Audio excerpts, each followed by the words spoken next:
All right, our fantasy creature, working from our sketch, being inspired by some Pokemon designs, especially the dynamic silhouette they have. I came up with this creature, and before I even looked for reference, I thought of possible, even if I spelled them wrong, I thought of possible reference potentials for each of these areas. More than 5, you're required to have at least 5 different components from separate reference and from separate creatures. So what I did is I started searching for them, and I have them collected in this reference folder. At this point, I have 12, 15 or so. I'm going to start organizing those for myself into the different components. So I have certain reference that's just for the head.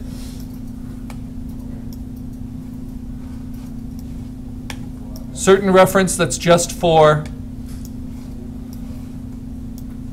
the transition of the back to the shell, but not the rock form yet. And a lot of this tortoise Wikimedia Commons imagery actually comes from the San Antonio Zoo, which was kind of neat to see. This one I'm actually not going to use because it's not at the right angle, even though it's really cool coloring.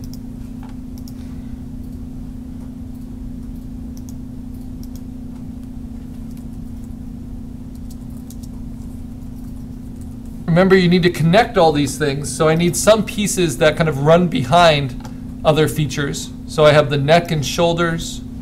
I'm using a Komodo dragon for that. Komodo dragon's going to be kind of my unifying animal reference.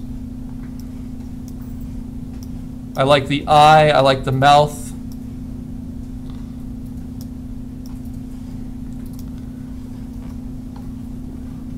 I like the claws for the back foot.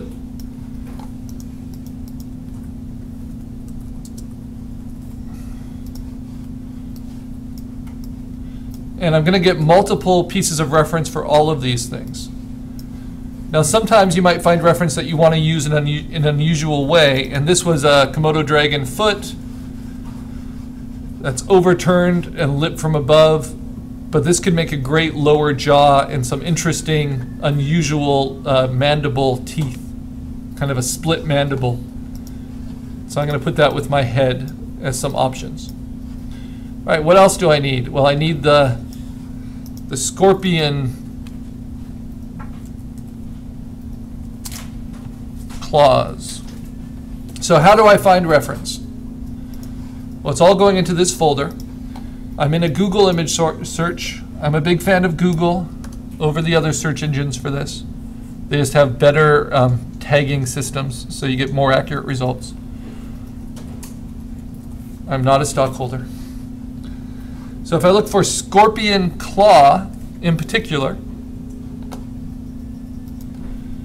I can search, but then I want to expand my search tools so that the size is larger than 8 megapixels. Even more important than it was for your landscapes, it's very important that your reference be very high quality, high resolution, and in sharp focus.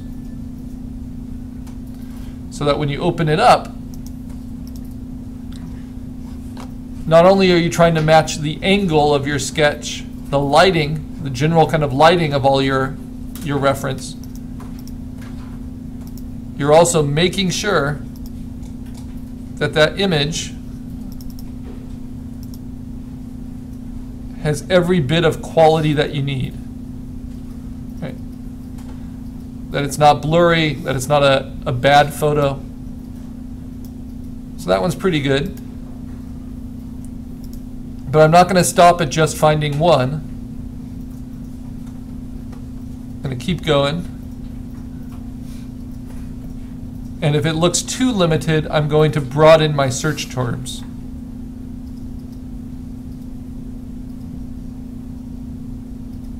And maybe I start looking at crustacean claws and things as well. The easiest reference to use is that which is very easily isolated. You know, like this knife on this white background. That's very easy to cut out and use. You can find very good photos, but sometimes they're on dark backgrounds. You know, they're lit poorly. Those can be much more problematic.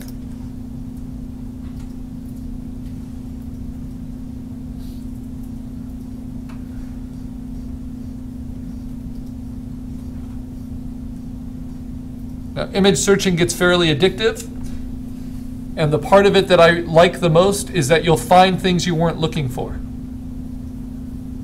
Like this horseshoe crab, this piece of rock. I have no idea why it's showing up in a scorpion claw search. Someone tagged it that way. But these might be useful things for my design. You'll see digital art creatures, different textures, which might, if they don't provide reference, they might provide inspiration.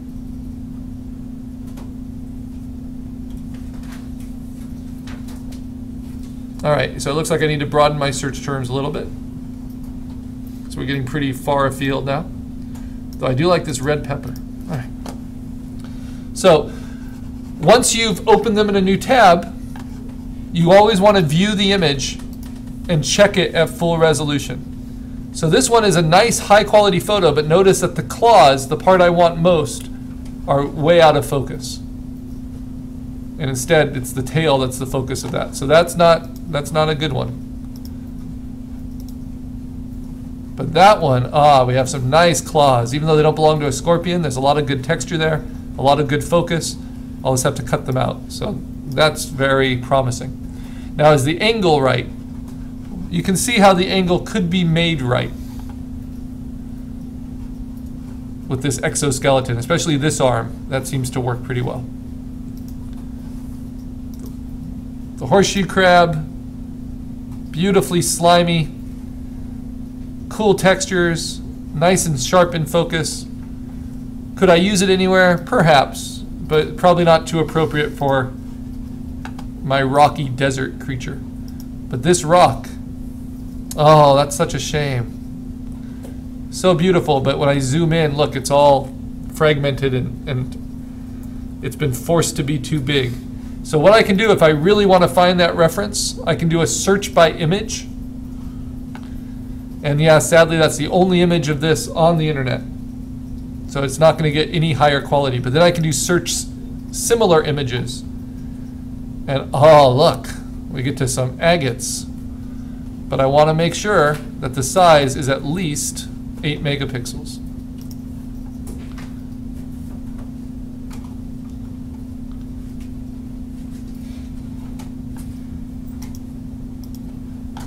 And so I wouldn't know to look for specific minerals, but I know the kind of rock I'm looking for, and this just made it a whole lot easier to find a lot of really solid reference for it. That's a nice shell right there. And you have to start looking at these things for their potential. You know, how they can be rotated, how they could be cut into.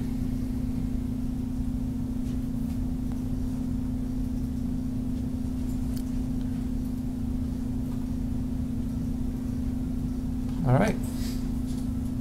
Goes on and on and on.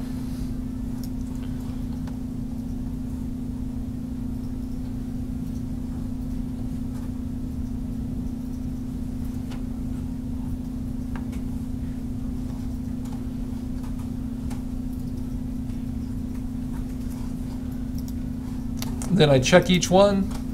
This one's beautifully dimensional. And even though it's slightly soft focus because it's a macro lens shot, that is a nice high quality resolution. That's very usable. This is just incredible.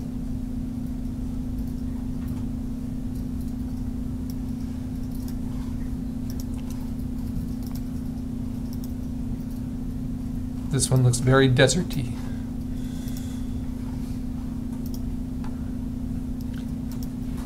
And by doing that, you're going to find some pretty weird websites often from other countries, because you're searching by image qualities, not by content terms anymore. Remember, when you search in English, you only get results from sites that tag in English. But when you search visually, you'll get results based on just images, not on image tags. I thought this was interesting. Might be a good transition for parts of my creature. It might actually even go on my creature's head. Or it might be where arms come out from the rock, something like that. So it's always good to have some transition elements. This is a 3D model, probably a video game design. Similar feel and texture as to what I'm going for. Even has that kind of rhinoceros horn. Maybe that's an inspirational piece. The silhouette's strong, the proportions are strong. So even though I won't use it as a reference, I might just keep it as an inspiring piece. And then this red pepper might be a good focal point somewhere. Use a little bit of that. All right, let's see what I'm missing. Just gathering reference. So the rocky shell, that, these, this one, the claws. Didn't have as much luck with that, just have these two. Make sure you have more than one of every category. And then this kind of miscellaneous, just going to keep it miscellaneous for now. So I think I have everything I need to start. I didn't get any T-Rex stuff or any dino bones, but those are just ideas, and I can always go back in if I want to. I can put a collar on it. I can do all kinds of things. So let's start building it. This is how we do it. We take our sketch. Let's minimize my search. I take my sketch. I open it up in Photoshop. So this can be, you know, a photo grabbed from a screen grab of my sketchbook. And the first thing I need to do is make it print resolution. So I'm going to go to image, just like we do with our landscape, image size. I want it to be at minimum 8 by 10 inches by 350 pixels per inch. But this point I can make it any size I want, and I want to make sure I am maximizing my potential. So the largest I can print in this lab is 19 inches by 13 inches. So if I fit it within 13 by 9 inches at 350 pixels per inch, that's going to give me the very highest quality images. I can always print it smaller, but that allows me to print it that large. And it will soften my sketch a little bit, but that doesn't matter. This is just a template. Then I'm going to expand my canvas size to give me plenty of room to work. And because mine is, let's see, mine's a little bit more vertical than it is horizontal. So I'm going to grow it vertically. So I'm going to make its height 40 inches and its width 30 inches with a canvas extension color of white. And I use white this time instead of gray because I'm not filling up a rectangle. Instead, I'm filling up my creature's outline. Right? So this is where the puzzle comes together. All of this is just workspace. Now I start bringing things on top of it. So I have my inspirations off to the side here. But I'm going to go to my reference. And I'm going to do the big stuff first. So let's see. I like both of these shells. What I tend to do is open them up in preview just by double clicking them, so I can see them kind of in clear resolution. And what I need this reference for is this transition here from the neck and the head into some sort of shell. And I like them both. This one's thinner.